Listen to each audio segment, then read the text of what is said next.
Assalamualaikum warahmatullahi wabarakatuh. Perkenalkan, nama saya Lia Ratnasari, NPM 1713052006.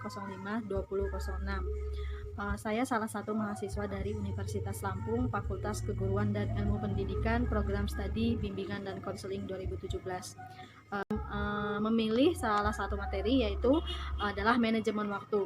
Mengapa saya memilih materi tersebut yang akan saya sampaikan di sini atau saya share di sini? Karena saya merasa tertarik dengan materi tersebut. Saya merasa materi manajemen waktu sangat tepat untuk disampaikan kepada anak SMK, di mana anak SMK ini sedang di fase remaja akan ke fase dewasa. Jadi saat mereka dewasa pun materi ini sangat berguna agar mereka disiplin waktu, agar mereka dapat memanfaatkan waktunya dengan benar dan sesuai dengan kebutuhannya. Dari pengertiannya sendiri, manajemen waktu itu adalah cara yang dapat dilakukan untuk menyeimbangkan waktu untuk belajar, bermain, beristirahat, berkumpul dengan keluarga, seperti itu. Jadi waktu yang disusun itu seimbang, seperti itu.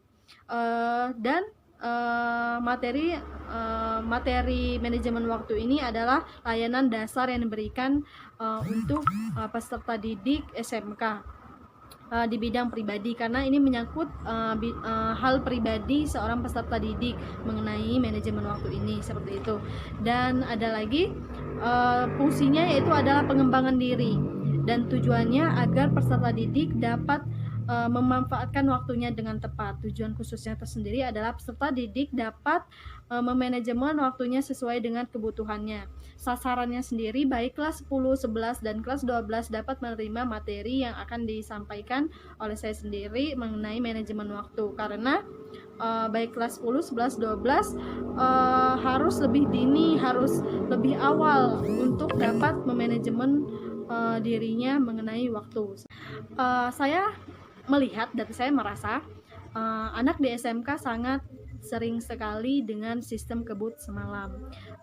Tentu saja hal ini sangat bertolak belakang dengan materi yang saya akan sampaikan, yaitu manajemen waktu. Ini adalah salah satu contoh anak-anak itu tidak dapat memanajemen waktunya, sehingga mereka selalu saja dengan cara sistem kebut semalam, baik itu mengerjakan tugas ataupun ulangan ataupun praktek, seperti itu.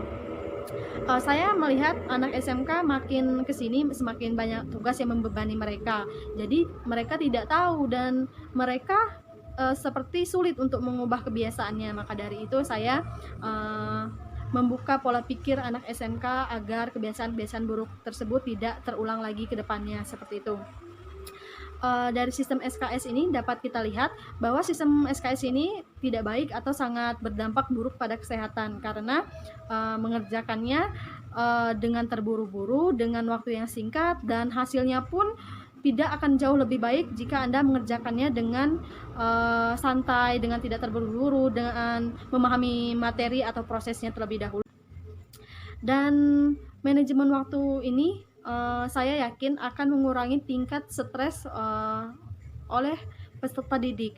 Karena kenapa? Mereka melakukan perencanaan apa yang harus dilakukan, sehingga untuk mengerjakan tugas pun mereka bisa di saat waktu luang ataupun mereka memanfaatkannya dengan liburan. Jadi tingkat stresnya menurun ketika Anda dapat memanajemen waktu untuk diri sendiri.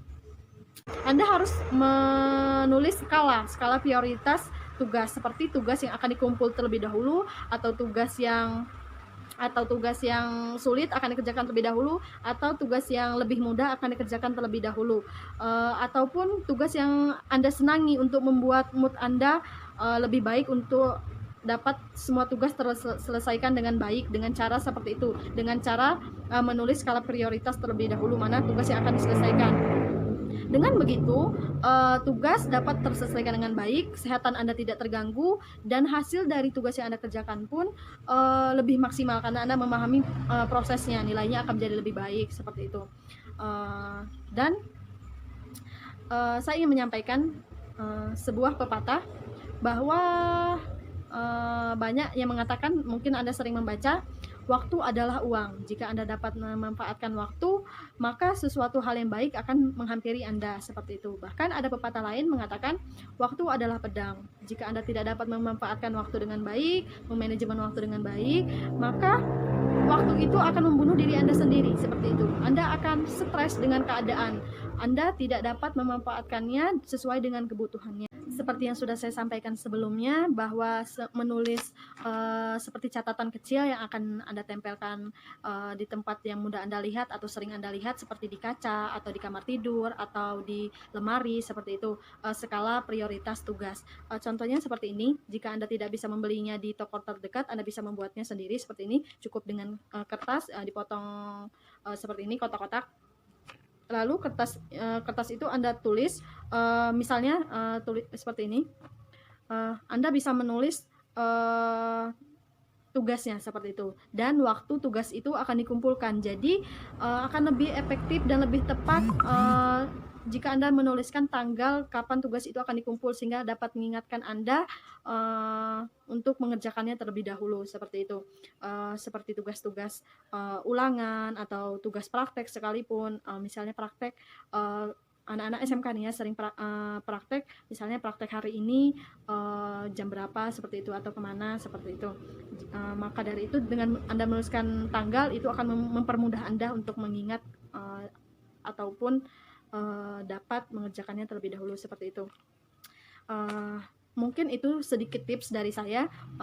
Jika Anda merasa, oh saya sebelumnya kurang nih memanajemen waktu, oh saya sebelumnya ya nih sering melakukan SKS, atau oh iya ya, saya mengerti sekarang dampak dari tidak memanajemen waktu itu sangat buruk, dan manfaatnya itu sangat baik bagi pribadi, baik secara fisik, psikologis maupun diri ke depan. Tidak ada ruginya untuk memanajemen waktu dan memulainya dengan hal-hal yang kecil, dengan contoh yang tadi, membuat sticky note dan lainnya.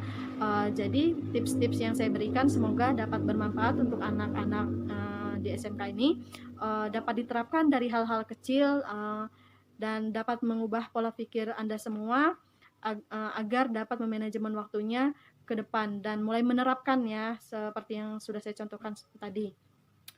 Sekian yang dapat saya sampaikan, kurang lebihnya saya mohon maaf, kepada Allah saya mohon ampun. Jika ada pertanyaan boleh bertanya, nanti akan saya usahakan untuk menjawab sebaik mungkin. Saya akhiri, wassalamualaikum warahmatullahi wabarakatuh.